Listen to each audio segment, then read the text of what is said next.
हरि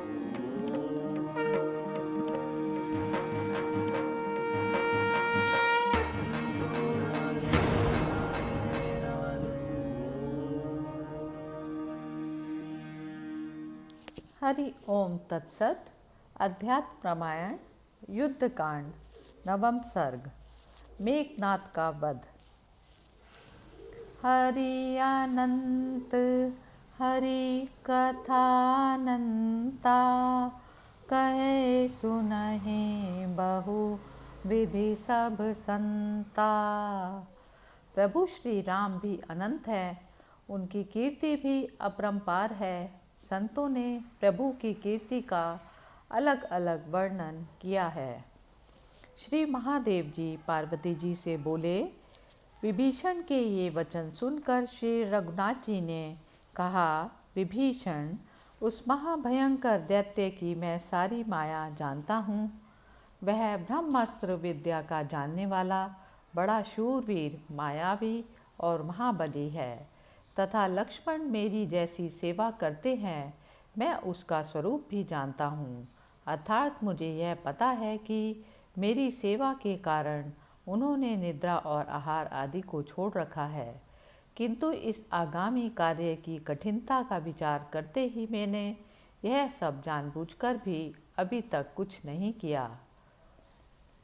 विभीषण से इस प्रकार कह ज्ञानियों में श्रेष्ठ भगवान रामचंद्र जी लक्ष्मण जी से बोले, भैया लक्ष्मण, तुम और हनुमान आदि समस्त युद्धपति बहुत बड़ी सेना के साथ जाओ और रावण के पुत्र मेघनाद को मारो।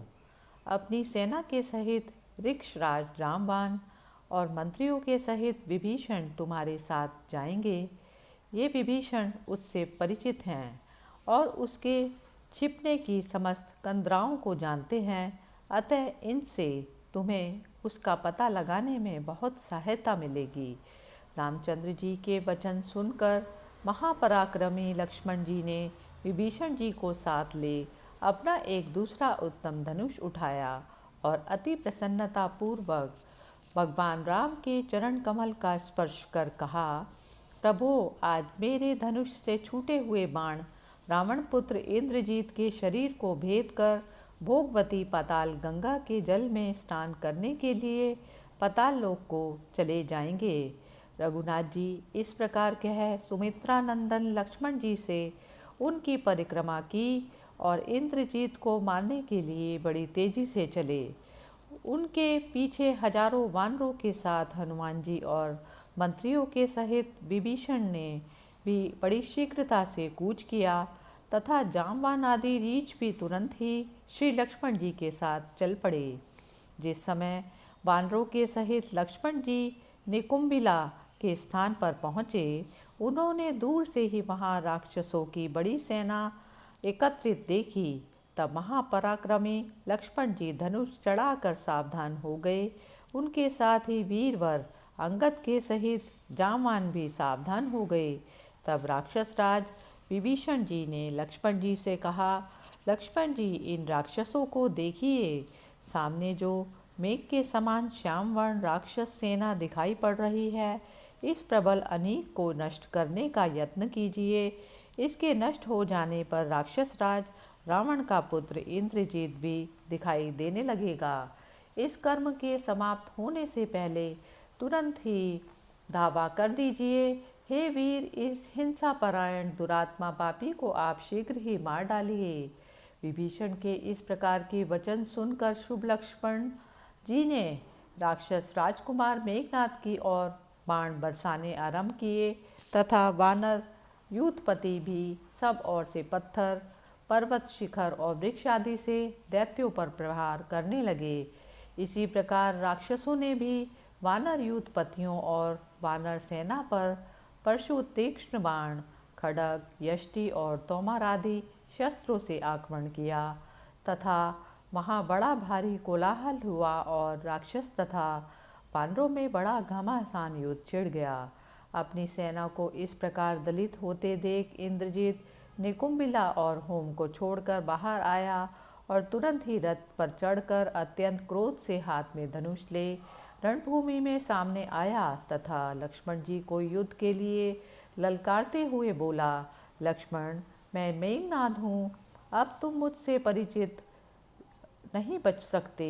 फिर वहाँ अपने चचा विभीषण को देखकर वह कठोर शब्दों में कहने लगा, तुम इस लंकापुरी में ही उत्पन्न हुए हो और इसी में रहकर इतने बड़े हुए हो और मेरे पिता के सगे भाई हो, किंतु अब तुमने अपने स्वजनों को छोड़कर शत्रुओं का दासत्व स्वीकार किया। मैं तुम्हारे पुत्र के समान हूँ, ना जाने तुम कैसे मुझसे द्रोह कर रहे हो। अवश्य ही तुम बड़े पापी और दुरात्मा हो।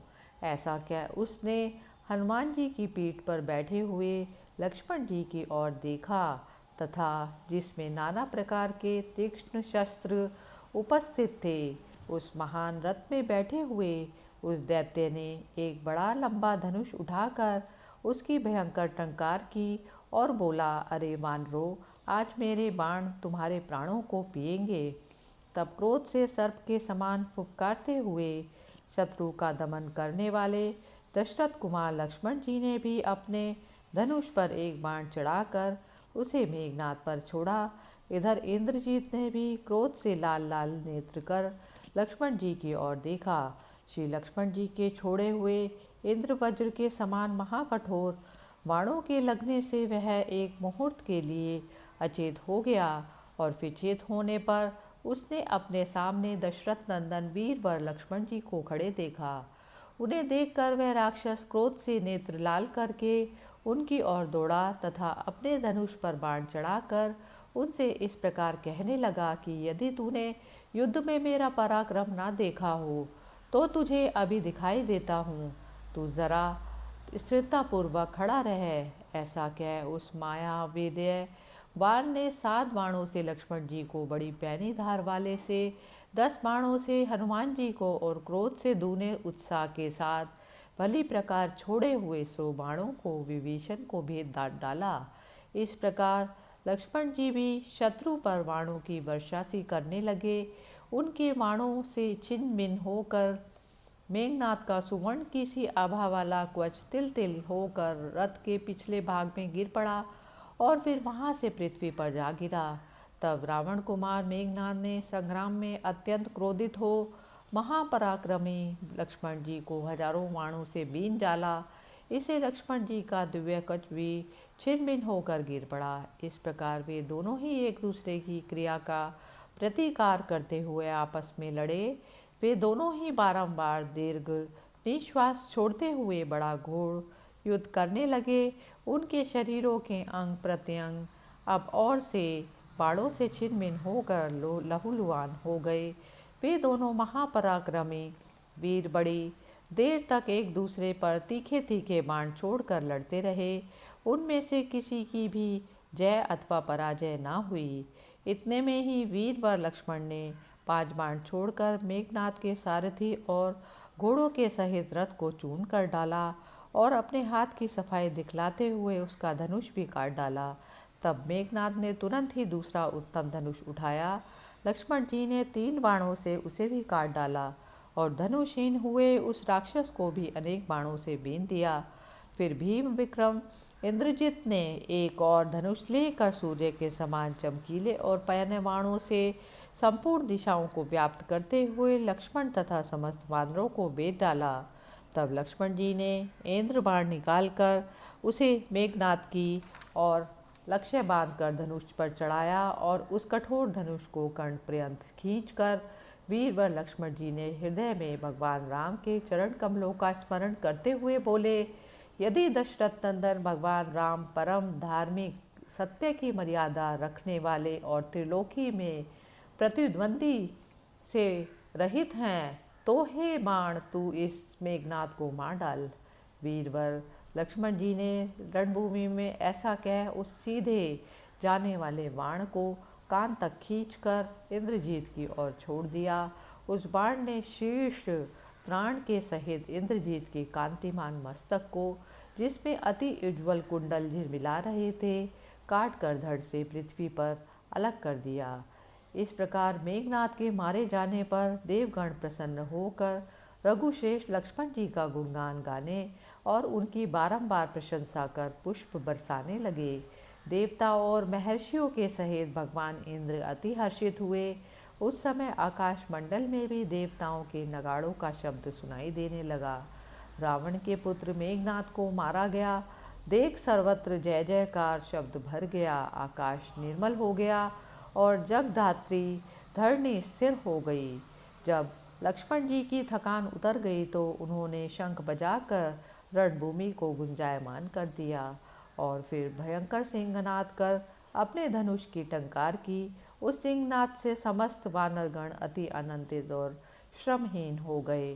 फिर प्रसन्नचित वानर वीरों से प्रशंसित हुए। श्री लक्ष्मण जी ने उन सब के साथ प्रसन्न मन से श्री रघुनाथ जी के पास आ उनका दर्शन किया।